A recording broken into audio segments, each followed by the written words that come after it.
excited to talk to you about M3GAN 2.0. This movie comes out to theaters on June 27th, this Friday. It is the sequel to M3GAN, clearly, which is one of my favorite Blumhouse movies. Now, I love a Blumhouse movie. If you've been around this channel for a while, you know that. I always have a good time with them. There's really not a Blumhouse movie that I'm not entertained by, so I was really looking forward to M3GAN 2.0. Now, one of my favorite things about the original M3GAN is how it feels almost like a gateway horror movie for, you know, younger audiences. The PG-13 version, I should say. The R version is definitely a little harder. It's a little gorier. It's a little bloodier. But you get just enough of that bloody, gory, creepy horror aspects in the PG-13 version of M3GAN to kind of like welcome kids into this genre. Now, honestly, M3GAN is like my 12-year-old daughter's favorite movie. She loves it. She has a Beware of M3GAN like little sign up in her room. She has a like M3GAN cling that she has on her window. Like, she loves M3GAN. So we've really been looking forward to M3GAN 2.0. Now, unfortunately, I did not get to take her to the press screening, so I don't know what she thought of it, but I do think that she's thoroughly going to enjoy it when she sees it when it hits theaters. She already has a play date with one of her friends to go see it together in theaters, and she's really looking forward to it. And I don't think she's going to be disappointed. That said, M3GAN 2.0 definitely leans more into like the campy comedy aspect of this, you know, AI world than horror. There's still horror elements. There's still a little bit of that. There's definitely some creepy moments, especially like M3GAN climbing on a wall, for example, and you'll see there's a version of M3GAN that you see in this. This is a little creepy. Of course, during fight sequences, she's a robot. So if half her face gets blown off or cut off and it's hanging off her face, she can still fight. She's just, it's like not real, you know, it's like latex skin or whatever it is. So she can still do what she's doing. So there's aspects like that weaved in here, but it definitely leads into the campy comedy, over the top, silly, ridiculous one-liners and moments and just laugh out loud things, which I found to be very entertaining. I like this kind of movie. If I know that it's going to be campy, and I could tell pretty early on that's where they were going with this, and I'm not mad at it. I like it. It accomplished what it set out to do. I think that was great. I think it makes a great follow-up. The story is good.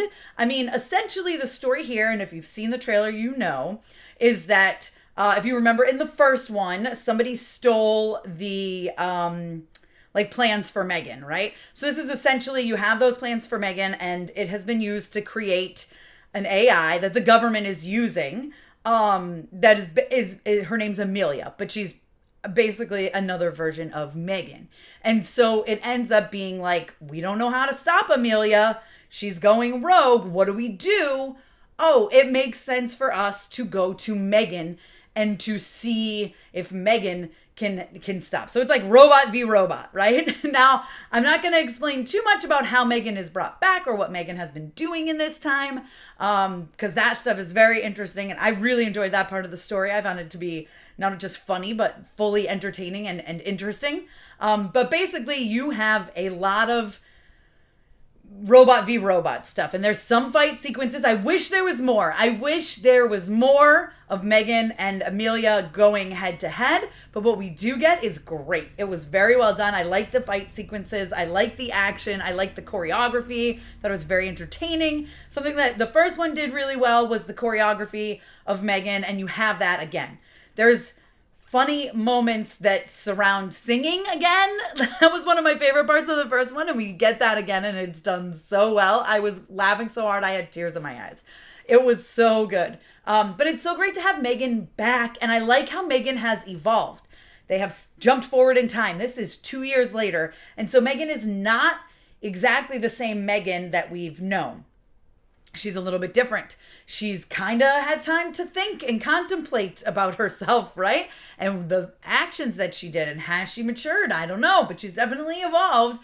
But she still has that love for Cady and that bond for Cady. And you can tell that Cady has that for M3GAN as well, despite everything that has gone on in the first M3GAN, right? Obviously, M3GAN tried to kill Cady's aunt, Gemma. There was some stuff going on there. Gemma and M3GAN maybe don't have the best relationship, but you can tell Cady misses M3GAN, and she misses that bond. I mean, at the beginning of this, Gemma has obviously, for right reasons, restricted Cady's electronic use, okay? And so that's kind of a thing. She basically, the whole point is like, spend more time with your kids. Like, you know, we let devices parent our children. That was like kind of the lessons coming out of the first one, which is accurate and true 100%. That definitely happens.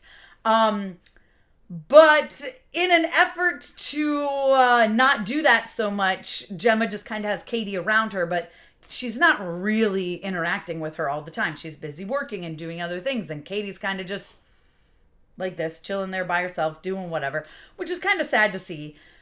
Obviously, things get going in this movie, and I don't want to talk too much about, you know, even the end of the first act, the second act, the third act, but we do get... There's this need to work with M3GAN. There's this need to communicate with M3GAN, and they need to figure it out. And you need to figure out the new dynamics. You need to figure out how. You need to have this conversation with M3GAN, like, don't kill me, you know? It should be easy to figure that out. But obviously, it's a conversation they have to have after the events of the first one. I really enjoy M3GAN in this movie, and I love M3GAN and Cady together. I wish we got more of M3GAN and Cady's bond and relationship. I really do. I like Gemma in this. I like Gemma and M3GAN. I think everything we got with them was fun. And like I said, I really like the action sequences and the fight sequences between M3GAN and AMELIA, although I wish we got more. I just, in general, wish we had more of AMELIA.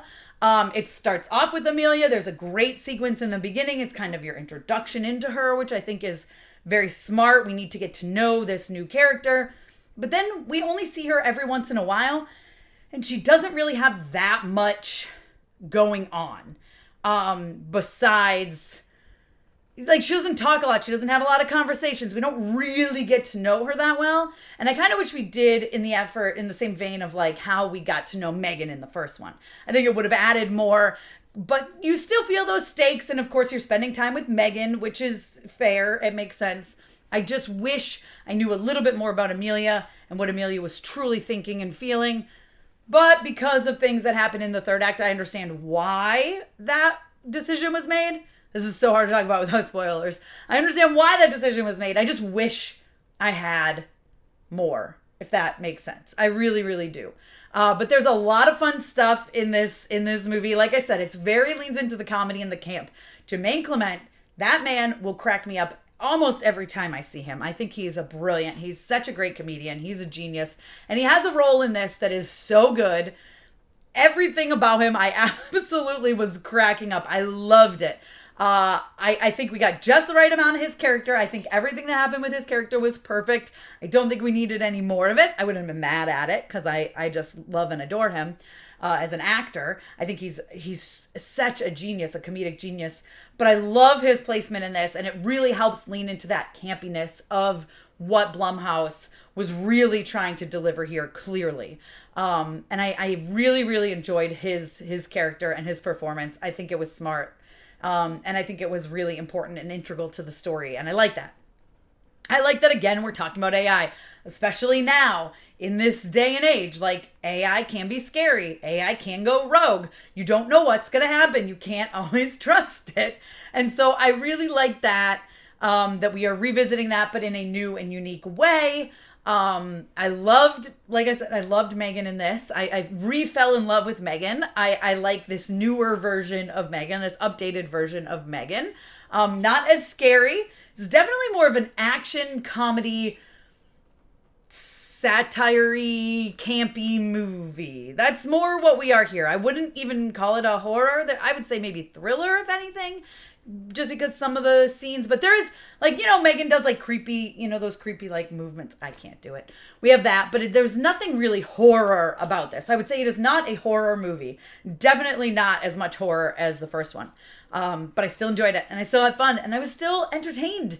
Do I think it's a perfect movie? No. But did I have a lot of fun with it? Yes. Most of the comedy hits. There are some moments where it doesn't. There's some one-liners that you're like, okay, didn't work for me. But you know what? That was me. Other people in the screening laughed. So I definitely think that, you know, this is definitely on the funnier side. So know that going in. And I think you'll have a great time. I would love to see more M3GAN. Who knows if that will happen, but I love her to death. I think she's so much fun. And again, I really love her and Cady together. Violet McGraw is a brilliant actress, and I can't wait to see more of her as well. Really enjoyed, overall, enjoyed the story. So those are my thoughts on M3GAN 2.0. If by the time you got to this review, you have already seen it, let me know what you thought down below in the comments. If you haven't seen it yet, let me know if you plan to see it. Are you going to head to theaters, or are you going to wait till it releases at home? I think you should see it in theaters. Some of those action sequences absolutely need to be seen on the big screen. They're a lot of fun to watch. It's really entertaining. I had a good time. That's my overall, right? So be sure to give me a thumbs up. Don't forget to subscribe. Hit that notification bell so you don't miss out on more videos like this one. Follow me over on Instagram, Twitter, TikTok, and you guys can check me out at mamasgeeky.com. Thanks. I'll see you next time.